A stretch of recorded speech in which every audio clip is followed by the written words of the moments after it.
थोड़े में बताऊंगी कि आज्ञा चक्र जो है वो यहाँ पर स्थित है और ये महाविष्णु का स्थान है। आज्ञा चक्र आपका बहुत ज़ोर से चलना शुरू हो जाता है जिस वक्त आप बहुत ज़्यादा सोचते हैं आगे में। यहाँ पर जब बहुत सोच विचार शुरू हो जाता है तब आज्ञा चक्र चलता है। आज्ञा चक्र तब भी चलता है जब मनुष्य अहंकारी होता है। जब उसमें अहंकार आ जाता है तो उसका आज्ञा चक्र बहुत चलता है।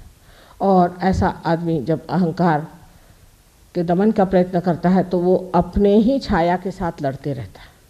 अहंकार भी अपनी छाया मात्र मिथ्या है, वो कोई चीज़ है नहीं, तो अपनी ही छाया के साथ लड़ता है। उससे लड़ते लड़ते जूझते जूझते वो भी थक जाता है। जब वो बहुत थक जाता है तब वो दूसरे मार्ग ढूंढता है, जैसे वो शराब पीने लग जाएगा या किसी और औरतों के घर जाना शुरू कर देगा भागने के लिए, अपने से पलायन करने के लिए। वो देख नहीं पाता अपने अहंकार को।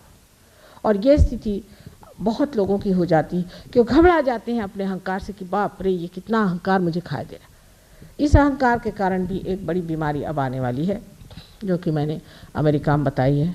मैंने एड्स के बारे में बताया था, उसके बाद जो अभी नई अल्जाइमर की नई बीमारी शुरू हुई उसके बारे में बताया था, और अब तीसरी बीमारी के लिए बताया आई हूँ कि ऐसे लोग पैरालाइज हो जाएंगे जिनकी आज्ञा चक्र बहुत ज़बरदस्त चलेगा और जिनमें अहंकार बहुत बढ़ जाएगा, वो एकदम पैरालिसिस हो जाएगा। और पैरालिसिस होने के बाद वो इस तरह का पैरालिसिस होएगा कि जब वो चेतन बुद्धि से कोई काम करना चाहे, कॉन्शियस माइंड से, तो कर नहीं पाएंगे। ऐसे तो चलते फिरते रहेंगे और जब सोचेंगे कि मैं चल रहा हूँ तो एकदम ठप से गिर जाएंगे।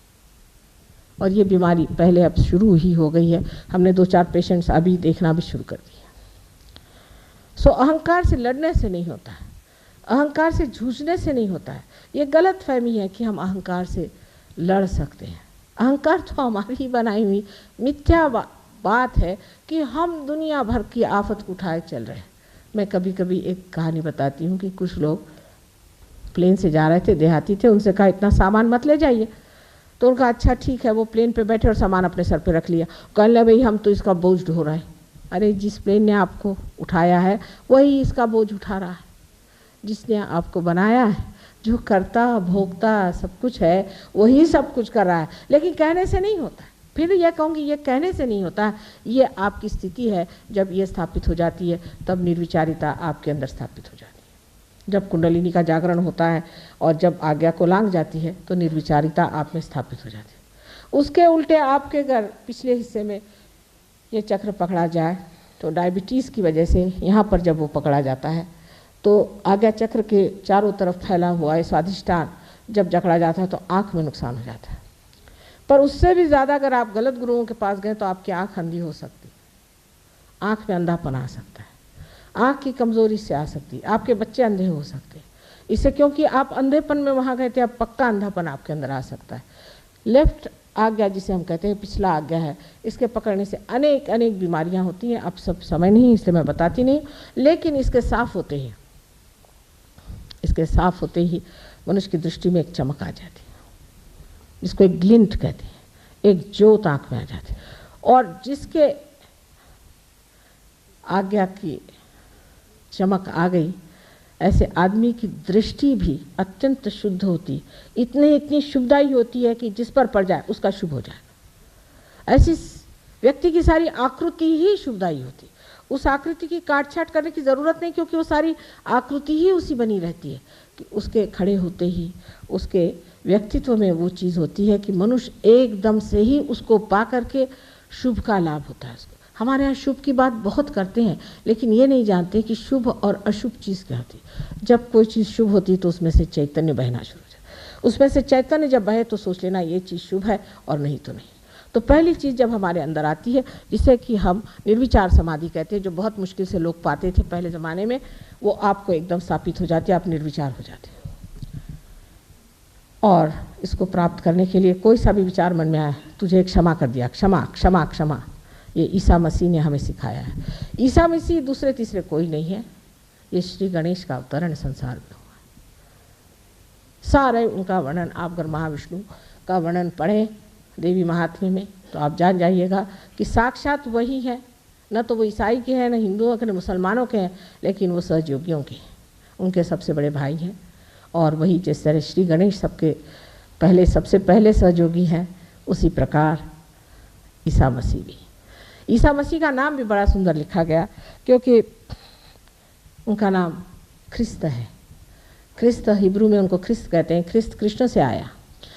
राधा जी का ही स्वयं महालक्ष्मी का स्वरूप था, और राधा जी ने ही मेरी के नाम पर, नाम से ही जन्म संसार में लिया, और उन्होंने ही ये बच्चा पैदा किया है। या आप अगर देवी महात्म्य पढ़े तो आप जान लीजिएगा। और उस राधा का ही ये पुत्र है जो श्री कृष्ण से पैदा हुआ। और जब वो बाप की बात करते हैं तो सिर्फ श्री कृष्ण की बात करते हैं। ईसा मसीह की सिर्फ 2 उंगलियां ऐसी रहती हैं। ये उंगली विशुद्धि चक्र की है जो कृष्ण की है, और ये नारायण की। दूसरा नाम उनका जो जीसस है, उसको हिब्रू में यीशु कहते हैं। आप जानते हैं यशोदा जी का नाम यीशु ही होगा, उनको यीशु पुकारते थे, इसीलिए राधा जी ने सोचा कि इनका नाम यीशु लेते हैं। अब ये ईसाइयों को कौन जाके बताए और हिंदुओं को कौन जाके बताओ। जब मैं आपसे ईसा मसीह की बात करती हूँ तो लोग निकालते हैं कि माँ तो यहाँ सबको ईसाई बना रही है, और जब मैं वहाँ कृष्ण की बात करती हूँ तो सब लोग कहते हैं इनको मैं हिंदू बना रही हूँ। मुझे किसी को कुछ बनाने का नहीं है, मुझे सिर्फ आप जो हैं, जो आपकी चीज़ खोई है वो आपको देने की है, बस। इन सब झगड़ेबाजी में मैं हूँ नहीं। आपकी जो अंदर सुंदर स्थिति है उसको आपके लिए जो उसकी कुंजी जो है मुझे आपके सुपुर्द करनी है। अब सबसे आखिर सहस्त्रार आया। सहस्त्रार माने ये कि 1000 पंखुड़ियाँ से बना हुआ ये सहस्त्रार है, जिसे कि हम ब्रेन को अगर ट्रांसफर सेक्शन में काटें तो आप देख सकते हैं कि जैसे पंखुड़ियाँ जैसे उसके 1000 इस तरह से अलग अलग खंड दिखाई देते हैं साफ तौर पर। अब डॉक्टरों का झगड़ा है कि 9098 ही उसमें यह है नाड़ियाँ हैं, और 2 कम है तो उससे झगड़ा करेंगे। 998 उनसे झगड़ा करने से पहले कहिए कि आपको पहले तो 600 ही मिली हुई थी, उसमें क्या रखा हुआ है। जिस वक्त में सहस्त्रार खुलता है तो जैसे कोई बड़ी सुंदर दीप शिखाएँ जो कि शांत तापहीन है और जो कि अनेक रंगों से प्लावित हैं, साथ ही रंग जिसमें चमक रहे हैं, इस तरह से दिखाई देता है। कमल, सहस्त्रार का कमल इस तरह से खिलता है, और उसके अंदर कुंडलिनी जैसे कोई टेलीस्कोप खुलता है, इस तरह से खट खट खट खट ऊपर आकर के, और सोने के ढक्कन जैसा जो ये आज्ञा चक्र है जो कि सूर्य का बिंब उसमें है, उसको छेद करके यहाँ पर लिम्बिक एरिया, जो कि बीच में एक लिम्बिक एरिया जो खोखली जगह है जिसे लिम्बिक एरिया कहते हैं, उसमें से निकल करके और सहस्त्रार यूँ खुल जाता है। उसकी वजह यह है कि जैसे ही आज्ञा चक्र को भेदती है कुंडलिनी, वैसे ही हमारा अंदर जो ईगो और सुपर ईगो इस तरह की जो संस्थाएं बनी हुई हैं वो खिंच जाती है। इसीलिए कर्म आपके सब खा लिए कुंडलिनी ने, और आपके अंदर की जितनी भी कुसंस्कार थे सब खा लिए, और दोनों की दोनों इस तरह से पीछे हट जाते हैं, और इस तरह से सहस्त्रार खुल के आपके ब्रह्मरंध्र से आपको कुंडलिनी की ठंडी ठंडी हवा मिलने लग जाती है। कभी कभी विशुद्धि चक्र खराब होने से हाथ में नहीं महसूस होता, पर विशुद्धि ठीक होते ही आपको वो भी महसूस होता है। उसको कैसे ठीक करना चाहिए वगैरह सब आपको ये लोग यहाँ बताएंगे। अब आखिर में मैं बहुत आभारी हूँ आप सबके कि आपने मेहरबानी से इतनी देर बैठ करके सारी बातें कुंडलिनी के बारे में जानी। ये ज्ञान हमारे मूल का है जिसको सारे संसार को आज ज़रूरत है, वो हमें उन्हें देना है। उनको गणेश सिखाते सिखाते तो 7 साल बीत गए, और उसके बाद उनको विष्णु जी सिखाते सिखाते और 7 साल बीत गए। 12 वर्ष का तो वनवास मैंने कर लिया, और पता नहीं और कितना वनवास करना पड़ेगा। लेकिन अगर आप लोग सुसज्ज हो जाएं तो आप इनको ये सारी बातें बहुत सुंदरता से समझा सकते हैं। दूसरी बात यह है कि आपने जो शिकायत की वो ठीक है कि मैं सिर्फ 3 ही दिन के लिए आई यहाँ पर, और मुझे और दिनों के लिए आना चाहिए। अब जब भी आऊँगी तो कम से कम 15 दिन यहाँ रहूँगी।